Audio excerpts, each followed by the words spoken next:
पहाड़ टीवी और मैं हूं आपके साथ स्मिता पटवार। चलिए रुक करेंगे उत्तराखंड की तमाम बड़ी खबरों का, लेकिन उससे पहले एक नजर आज की हेडलाइंस पर। आबकारी विभाग का कच्ची शराब के भट्टों पर टूटा कहर, हजारों लीटर लहन किया नष्ट। भाजपा सरकार पर जमकर बरसे भुवन कापड़ी, कहा भाजपा सरकार में भू माफियाओं और खनन माफियाओं का हो रहा विकास। मुनस्यारी पुलिस ने बरामद किया विस्फोटक पदार्थ, सड़क निर्माण करने वाली कंपनी के विरुद्ध किया मुकदमा पंजीकृत। उपनेता प्रतिपक्ष भुवन कापड़ी ने प्रदेश की भाजपा सरकार पर तीखा प्रहार करते हुए कहा कि भाजपा सरकार में सिर्फ भू माफियाओं और खनन माफियाओं का ही विकास हो रहा है और नियमों मानक को ताक पर रखकर सरकार चंद चहेते लोगों को लाभ देने के लिए सस्ती कीमतों पर ही जमीन बेचकर बंदरबाट कर रही है। भुवन कापड़ी ने रुद्रपुर सिटी क्लब में पत्रकार वार्ता के दौरान सरकार पर निशाना साधते हुए कहा कि जहां सरकार को प्रदेश के बंद होते उद्योगों के प्रति कोई चिंता नहीं है, वहीं सिडको में लगे कई बड़े उद्योग घराने यहाँ से सुविधाओं के अभाव में शिफ्ट हो गए हैं, लेकिन सरकार को इस बात की कोई चिंता नहीं है, जबकि केंद्र सरकार मेक इन इंडिया जैसे सिर्फ नारे देकर जनता को भ्रमित करने का प्रयास कर रही है।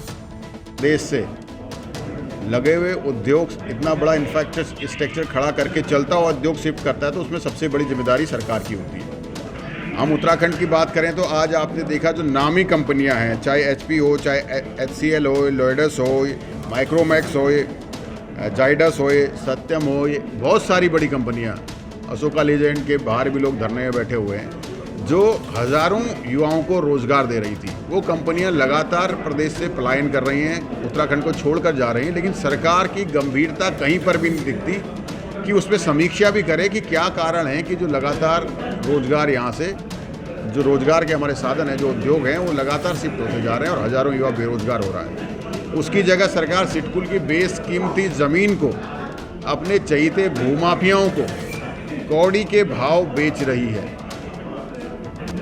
जो जिस ज़मीन की कीमत 60,000 रुपये स्क्वायर मीटर उसके सामने ही ओमेक्स वगैरह में है, उसे 13,401 रुपये में अपने चहीतों को दे रही है। तो आप समझ सकते हैं कि कहाँ तो वहाँ skill India, startup India, digital India, vocal for local जो नारे हैं, इनके तहत युवाओं के लिए रोज़गार के अवसर खड़े करने चाहिए थे, इंफ्रास्ट्रक्चर खड़ा करना चाहिए था, उस ज़मीन को बेच दिया।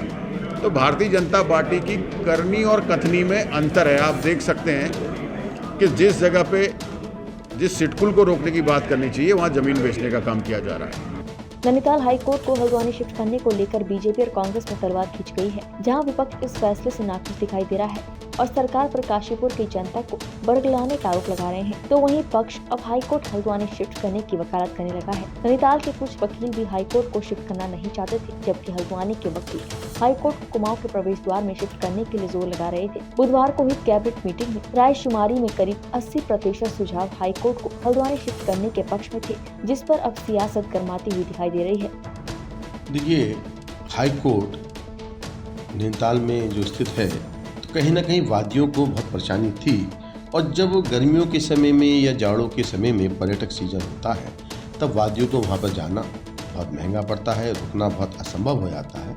और गर्मियों में तो ऐसा भी हुआ है कि इतनी भीड़ नैनीताल में बढ़ गई कि हल्द्वानी से ऊपर जाने तक के लिए गाड़ियों पर पाबंदी लग गई।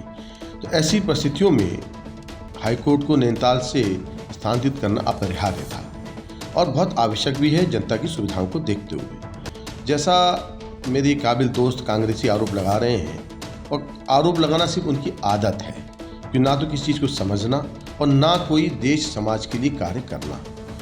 नैनीताल जिले के लिए हाईकोर्ट अलॉट हुई, ये उनके संज्ञान में है, तो जिले में स्थानांतरण करना तो हाईकोर्ट के हाथों में है, उनके जो अधिकार क्षेत्र में आता है। जिले से बाहर स्थानांतरित करने के लिए बड़ी लंबी प्रक्रिया को अपनाना पड़ेगा, जिसमें सुप्रीम कोर्ट से परमिशन लेना, और जो कि एक बहुत समय का काम और नामुश्किल काम ही है। तो इसलिए सब लोगों की सुविधाओं को देखते हुए हल्द्वानी में शिफ्ट करने का इसे निर्णय लिया गया। और मैं बधाई देता हूं अपनी प्रदेश सरकार को कि इन्होंने प्रदेश के नागरिकों की सुविधा के लिए नैनीताल हल्द्वानी में एक बड़ी जगह इसके लिए देखी है और सभी सुविधाएं वहाँ पर उपलब्ध होंगी। रही बात कि हमें अपने आप को क्षेत्र में नहीं बांधना चाहिए, हमारा क्षेत्र आगे बढ़ रहा है। काशीपुर के लिए भी बहुत सारी योजनाएं यहाँ पे आ रही हैं और हमारी प्रदेश सरकार काशीपुर के विकास के लिए लगातार सतत प्रयासरत है।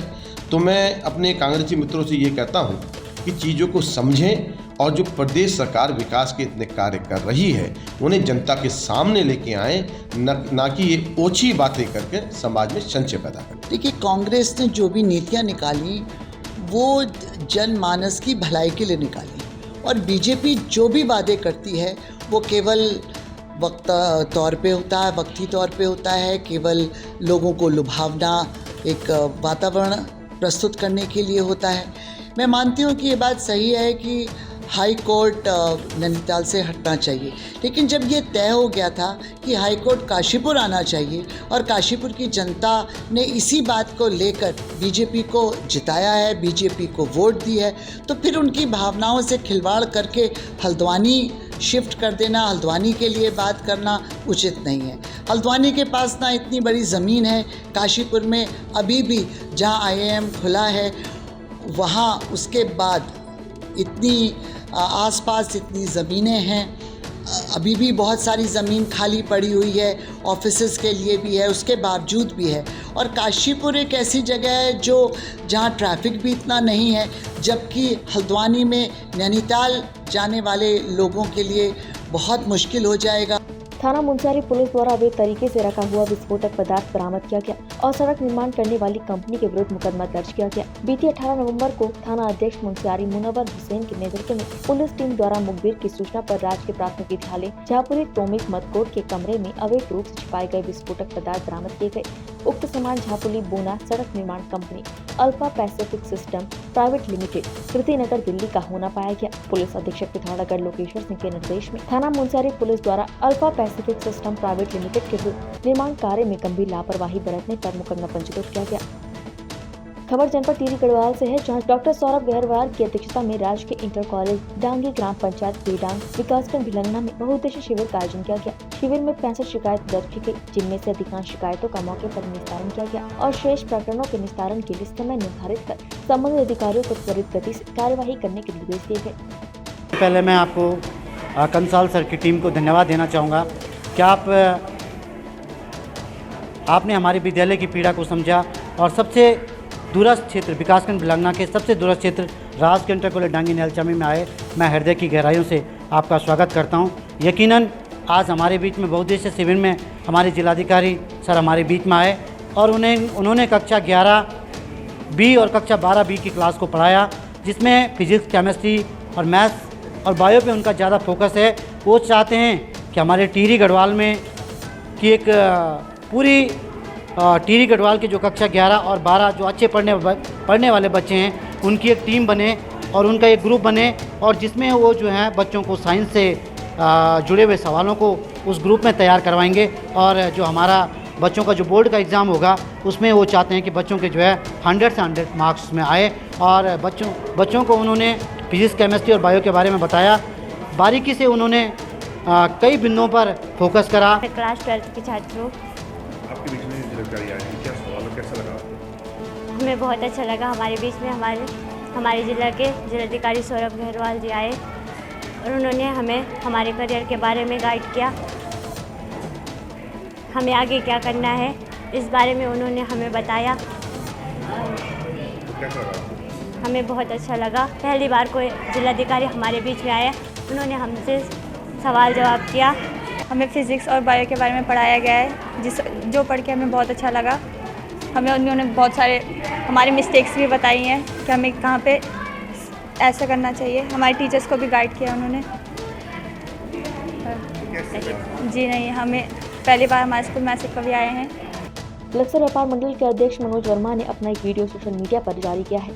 इस वीडियो में मनोज वर्मा ने बताया कि उन्होंने चुनाव के दौरान लक्सर विधानसभा के भाजपा के प्रत्याशी और पूर्व विधायक संजय गुप्ता का खुलकर विरोध किया था, जिसका उन्हें अब बेहद अफसोस है। हरिद्वार की कनखल गंगा घाट के पास से बनाए गए खुद के इस वीडियो में मनोज वर्मा अपने आप को पूर्व विधायक संजय गुप्ता का सच्चा सिपाही बता रहे हैं। मनोज वर्मा द्वारा जारी इस वीडियो के बारे में क्षेत्र के राजनीतिकारों ने उन पर दल बदलू होने का आरोप लगाया है। इन लोगों का कहना है कि जब भी कोई चुनाव नजदीक आते हैं तो मनोज वर्मा जिस पार्टी का पलड़ा भारी देखते हैं उसमें पहुंच जाते हैं।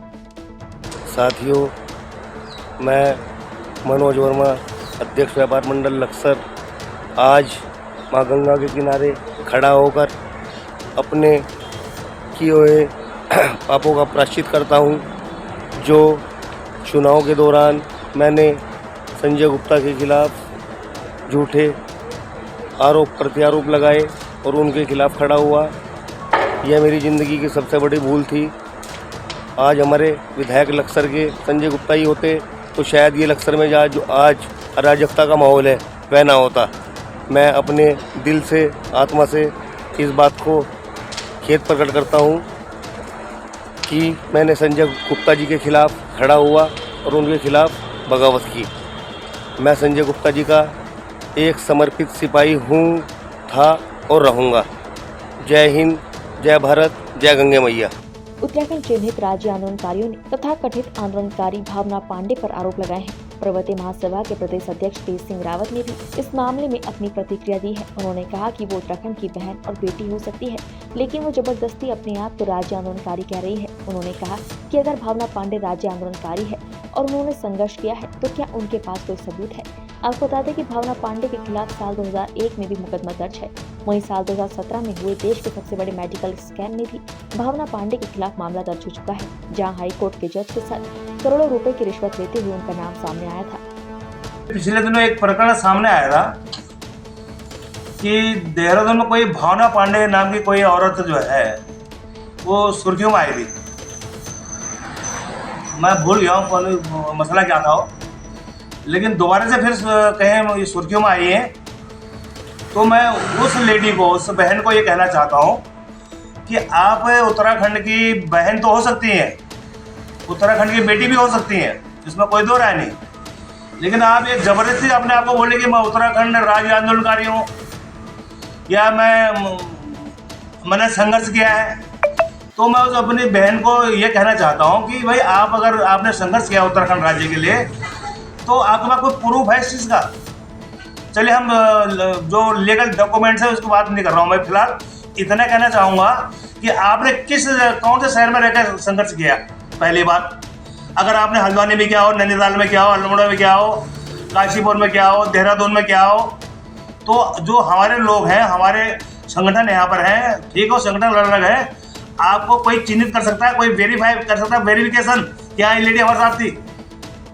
कच्ची शराब के कारोबार को रोकने के लिए आबकारी विभाग द्वारा लगातार अभियान चलाया जा रहा है, जिसके चलते शनिवार को आबकारी विभाग को बड़ी कामयाबी हासिल हुई। विभाग की टीम सूचना पर रुद्रपुर के रायपुर गांव पहुंची, जहां बड़ी तादाद में बन रही कच्ची शराब के ठिकानों को आबकारी विभाग की टीम ने नष्ट कर दिया। टीम ने 50,000 लीटर लहन नष्ट करने के साथ ही 550 लीटर कच्ची शराब भी बरामद की। वहीं टीम के पहुँचते ही कच्ची शराब के कारोबारी मौके से फरार हो गए। जनपद चमोली से सरतोली तक मार्ग की स्थिति दयनीय बनी हुई है, जिससे ग्रामीणों को काफी दिक्कतों का भी सामना करना पड़ रहा है। ग्रामीणों ने चमोली जिला प्रशासन पर आम जनमानस की भावनाओं के साथ खिलवाड़ करने का आरोप लगाया है। उनका कहना है कि जिला प्रशासन क्षेत्रीय लोगों की सड़क संबंधी समस्या के निराकरण को लेकर आंखें मूंदे बैठा है। ग्रामीणों का कहना है कि चमोली से सरतोली तक मार्ग की स्थिति दयनीय बनी हुई है और इसके बीच में अति संवेदनशील स्थान है, जहाँ कोई बड़ी दुर्घटना हो सकती है। अगर जल्दी शासन और प्रशासन ने सड़क सुधारीकरण को लेकर कोई फैसला नहीं लिया तो ग्रामीण आंदोलन के लिए बाध्य होंगे।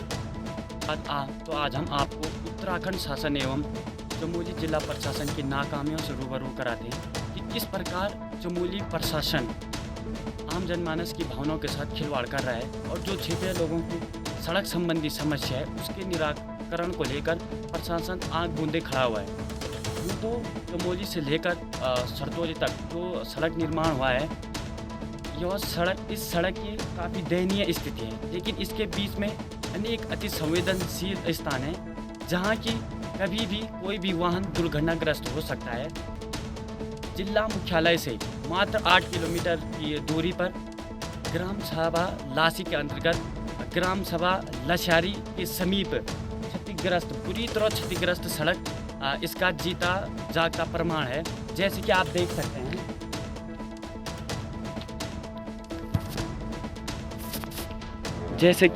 सकते हैं, कि किस प्रकार से बुरी तरह से यह सड़क क्षतिग्रस्त हुई है।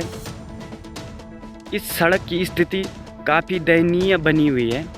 वर्ष 2007-8 में PMGSY प्रधानमंत्री ग्राम सड़क योजना के अंतर्गत इस सड़क का निर्माण किया गया था, पर लेकिन आज भी आम जनमानस के कल्पना के अनुरूप इस सड़क हमें उपलब्ध, आम क्षेत्रवासियों को उपलब्ध नहीं हो पाई है। जिस प्रकार की सड़क यहाँ के क्षेत्रवासी चाहते हैं उस प्रकार की सड़क प्रशासन एवं शासन द्वारा उपलब्ध नहीं किया जा रहा है।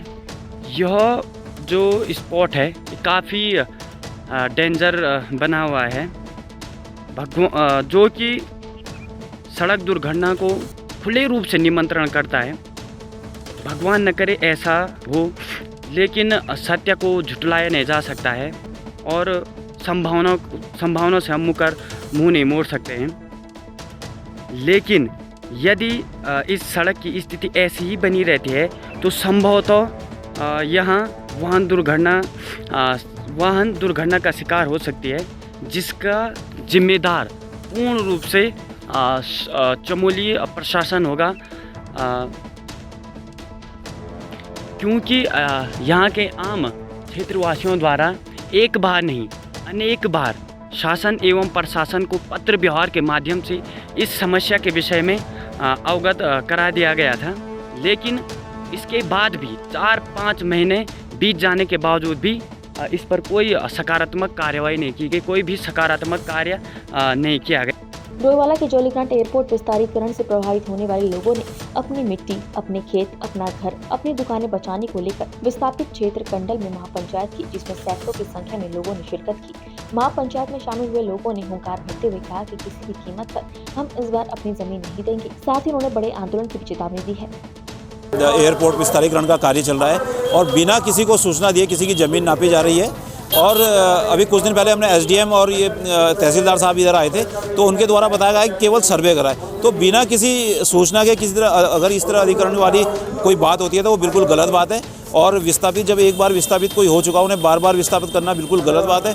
आप एयरपोर्ट को अगर बढ़ाना है तो ऊपर जंगल कटवाइए, नदी के ऊपर बढ़ाइए। आजकल एक से एक टेक्नोलॉजी है, जाखंड नदी के ऊपर वो बन सकता है। अगर ये यहाँ से एयरपोर्ट अगर विस्तारीकरण नीचे की साइड में होता है तो मैं आपको स्थिति बता दूँ कि इसकी मार डोईवाला तक पड़ेगी। आप उसकी जो जिस जगह लैंड होता है उसके सामने में डबल स्टोरी मकान नहीं बन पाते। ये पूरी मार्केट जीरो हो जाएगी। हिमालयन गेट की वजह से ये पूरी मार्केट है। आज आप देख रहे होंगे कितनी लोगों ने कितनी मेहनत से इतनी पूरी मार्केट बनाई है। होटल वाला ख़त्म हो जाएगा, चाहे वो कोई भी व्यापारी हो। तो सरकार को अगर सुबुद्धि हो तो उसका कहीं और सिस्टम निकाले या एयरपोर्ट को यहाँ से कहीं और ले जाए। सरकार द्वारा जो हवाई अड्डा विस्तारीकरण को लेकर अब बिना अनुमति के जनता की ज़मीनें नापी जा रही हैं, मकान नापे जा रहे हैं और उसके बाद उनके द्वारा कुछ बताया भी नहीं जा रहा है कि ये ज़मीनें क्यों नापी जा रही हैं।